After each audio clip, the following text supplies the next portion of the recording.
Did you listen to Jeff and Professor Hamo in the morning?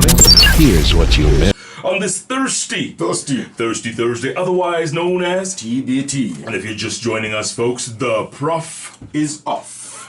I said the Prof is off. Katiba Clyde and Jeff Quinange here in the house.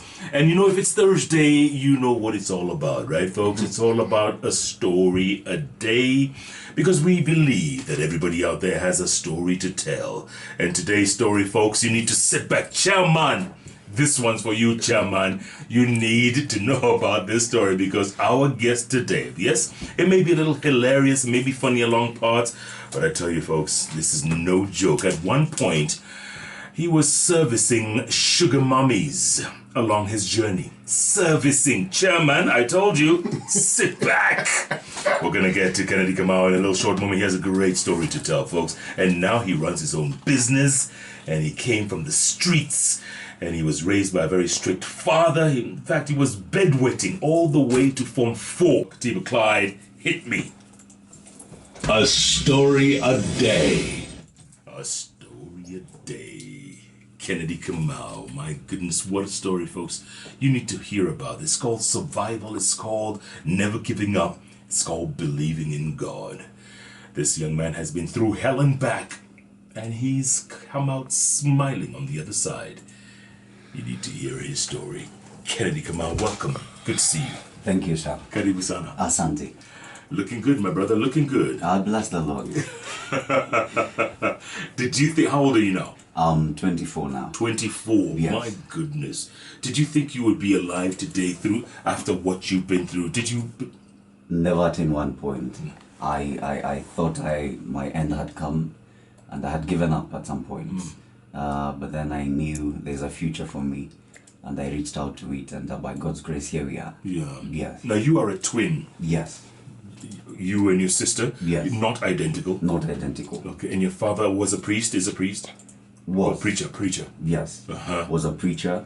Growing up, I really admired him. Actually, when young people ask, what do you want to become when you grow up? Some would say I want to become a doctor. Some would say I want to become a pilot. I remember saying I wanted to become a pastor. I admired how he did his craft, you know. After the service, he would call people to pray for them. He would lay his hand on them. Some would fall down. And I remember as a young boy admiring how they fell down. So you wanted to be like that? Yes. I knew at some point I would deal with landlords. And I knew... But you feared him, huh? I feared him. Why? My goodness. Was he violent? He was, and a tough disciplinarian. I remember walking to him when you had done wrong. You know, you would just fear so much and would end up, wetting yourself. And that affected me up to Form 4. During the night, I would sleep like everybody else, but waking up, I would find I had wet myself. And I remember even when I went to high school, I was chosen as a Christian Union leader. People used to mock me. They used to tell me, you're telling us to pray that God will give us a good grade. How about you pray that God helps you deal with your bedwetting? Wow. And I remember it used to squeeze the confidence out of me. So I was a very shy boy when I was young. Yeah. And you grew up in, where was it, Maranga, huh? Yes. Keno. Yes. That's where you grew up. Exactly. And then after Form 4? Now, before I finished my Form 4, I had to be transferred from a very good school that I was in to a day school because now the issues at home now are getting worse. The money that I was supposed to pay for my school fees was used to do some other things. So I remember going to a day school in Moranga County, and I had to walk for very many kilometers from home to the school. Now, getting to the school, after some time, I remember that the conditions were really harsh for me. I was not used to that kind of a life. And I really became very thin and skinny. Okay, I'm not saying I'm... but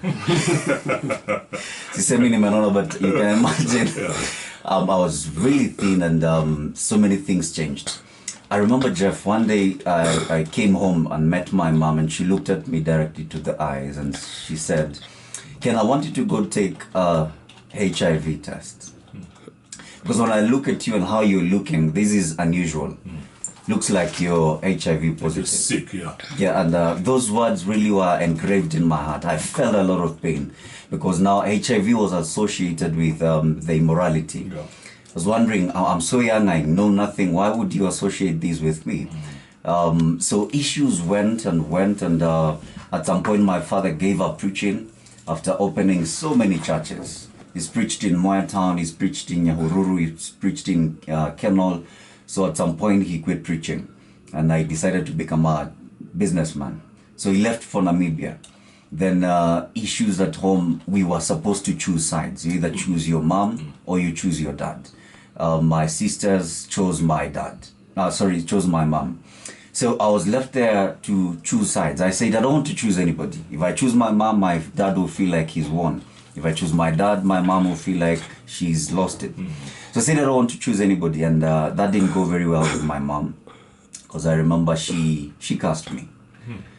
She looked at me one day and she said, Ken, I want you to go and follow your dad, because I know one day you will come looking for me. But unfortunately, you will come looking for me when you're dead and in a casket. Those were words from my mom, and they really hurt me. You know, I was wondering if my mom could even get to the point of cursing me, what couldn't she do? So I had to run away from home, and that is how I got myself in the streets of Thika. Now, Jeff, why the streets? I could tell you this for sure. The first week I slept on those streets, I found peace, which I think is what so many young people are looking for, peace. In as much as the conditions were harsh, in as much as it was not a very good environment, I found peace. You know, sleeping on those vibandas, I used to feel like, you know, I am now living in a peaceful place and a peaceful environment. What would you eat? I mean, where would you change clothes? One, I wouldn't change clothes. I didn't have anything to change. But I had a few friends in Thika who would go ride on their what they're eating. When it's hard, I would just stay hungry. So that is how I survived. But now, unfortunately, while on the streets, the reality was too much for me to bear. So some of the friends I made on the streets, they told me, you know what, Ken? For you to be able to survive here, you need to alter the normal functioning of your body and your mind. So that is how I was introduced into drug abuse. One time I remember that bang made me feel like I'm a police officer. Okay. Yeah. And? So I stood in the middle of the road. Oh. Yes, and I started raising my hands towards cars. So the question in my mind was, why do you have so many rogue drivers on Kenyan streets? Would cars stop? They wouldn't. Maybe because you weren't in uniform. You know? You mean they ignored this police officer? Oh my God. They ignored me. Kianda, are you listening? Bangi. They would just come hooting. So I remember that particular day I was there for about an hour or two. And what do you do? Okay, they're hooting, or are you redirecting traffic, or Yes. what are you doing? I even don't know the direction very well. I'm just raising my hands everywhere. Right. The challenge was, I remember also raising my hand towards a pedestrian. Oh my God. And how old are you then? You're like 17. You're 17. Oh man. Okay, so that Bangi run didn't do you very well. It didn't do me very well. So, of course, I quit using bang. And that was when I was introduced to the sugar mummy business. How? Tell us. Somebody came to me. They looked at me, they said, Ken, when I look at you, you're not very ugly. You know, if I rate people who are ugly. They said you're a good looking guy. Yes. Yes. So they said there's a business I would introduce you to that would really work well. So in my mind, I'm thinking probably I'm going to have my own Kennedy Kamau live, you know. Yes. Or you could be a model somewhere. Or a model Yes. somewhere. Until I was taken to this lady. This lady received me very well. She was like, hi Ken, I've been told so much about you. and I would really want to support you. I'd want to support your dreams and all these things. And you have no idea what this is about at this point? I don't know exactly what this is. So we go, she takes me home. She had a very beautiful home somewhere in Kendutu, in Thika. And the first week was not very busy. What do you mean? The first week was what, orientation or what? Not so then you're in the house. Yes. Are there kids? Does she have children? Not really. I don't know. They are not there. Okay, they're not there. It's just Probably. you and her. It's just me and her. Does she cook the first day? Yes, she does. Very good meal. Now, this is a relief for me. I've not had very decent meals on the streets. Yeah. So tasting this, and there's a way the food was just cooked so nicely. There were fruits, there was salad, there was all these things. Yeah. I felt like a king. Yeah. So the first week, I was just asked to stay home and, watch the movies, do a few things here and there. And she would go out to work in the She'd go out daytime? working and then she would come. 4 months you stayed. Yes. Were you happy, Ken? I was not. I was not happy, but I felt I was loved.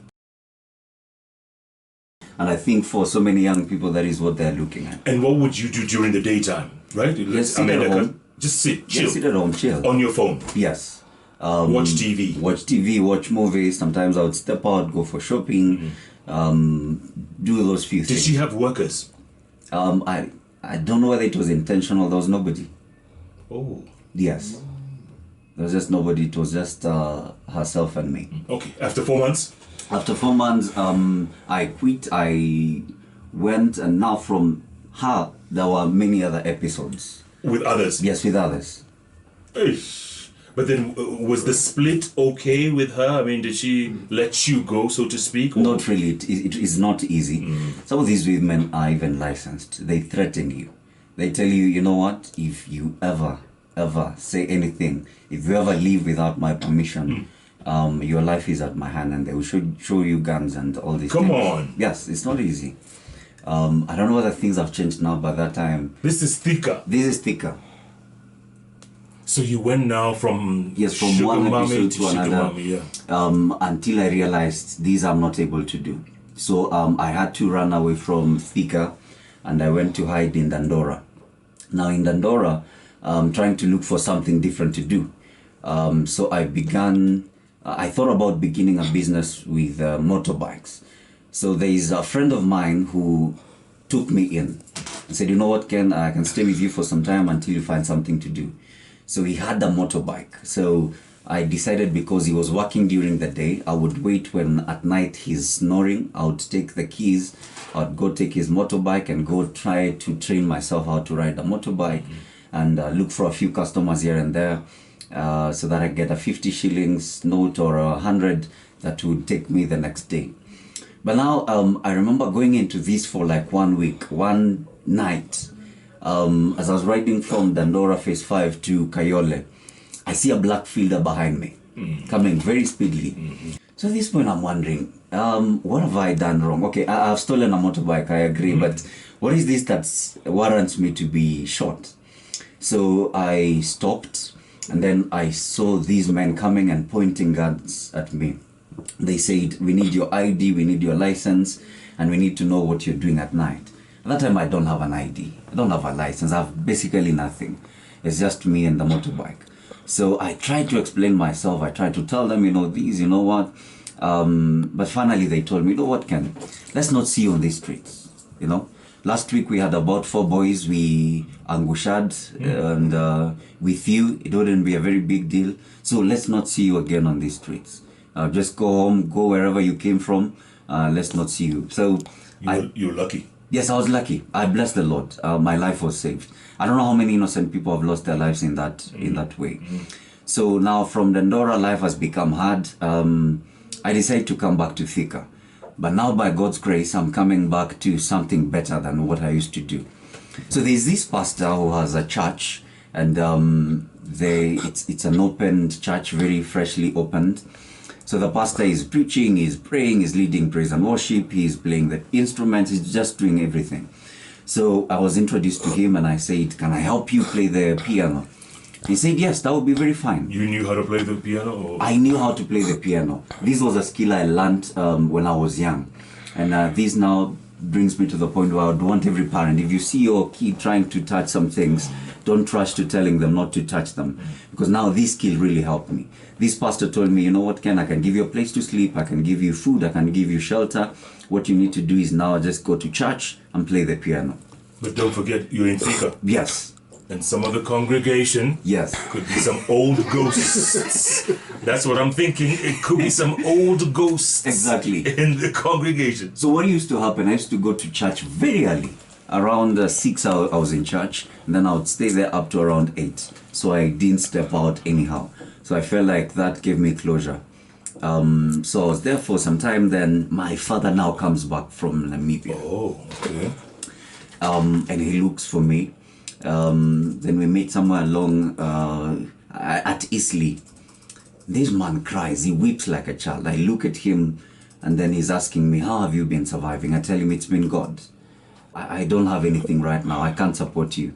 And then he says, I feel like I'm depressed. So he decides to go for a second wife. Oh. So he goes, marries a second wife, and I'm happy for him. So by God's grace, I get an opportunity to now go to Kenyatta University and begin a degree. But guess what? I think the devil was looking for me. That nigga was just looking for me everywhere. Because now, when I got into KU, now accidents started happening. I remember the worst accident I had. I was crossing the road along a zebra crossing. That is at bypass Ruiru. As I'm crossing, there's this motorist who comes speedily. And But there are bumps there. yes, there are bumps, but she ignores. Other drivers there are stopping, but she just comes very speedily. She knocks me down. Oh. And unfortunately, she brakes with the front wheel on top of my right leg. So I'm there in pain. I'm just trying to look at the side mirror, trying to tell her, you know, push mbele kidogo. After like a minute, she realized there is something. So kasonga mbele kidogo. So I was left there, I was bruised all over my body, even my face. You know, what happened is that I was hooked on one of the metals on the car. Yeah. So I was dragged on the tongue. Oh, Lord. My body was a mess. So I was bleeding, but then something tells me, you know what, Ken, nobody is here to take care of you. You better stand up and do your thing. But I tried to stand up and I realized my leg, my ankle was totally compromised. Did the car stop? She stopped for some few minutes. Then I think police came and there was a lot of things happening and I don't know what else happened. The next thing I'm in hospital. You passed out? Yes, I passed out. Oh. Next thing I wake up, I'm in hospital, a lot of bandages over me, plasters everywhere on my feet. I looked at me and I was looking horrible. So I was told I need to be there for the next about 3 weeks. I looked at the doctor, I said, I don't have money. I don't have money to be here. I don't have any HIF, I have nothing. So I asked them, can I just go home? They said, are you sure you'll be fine? I said, yes. How's your dad? Is he still alive? My goodness, my dad is different.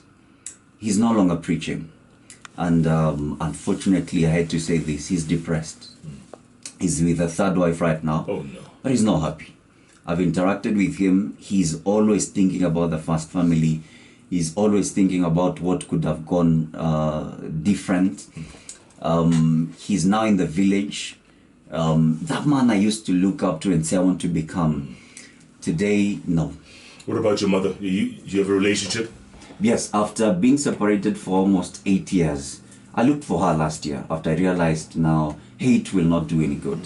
So I looked for her, we spoke, and I asked for forgiveness if I ever wronged her. We mended our relationship, and we are good friends right now. Wow. Yes. And your twin? My sisters, we are speaking. Yeah, we are good friends right now. Finally, do you miss that other life of yours?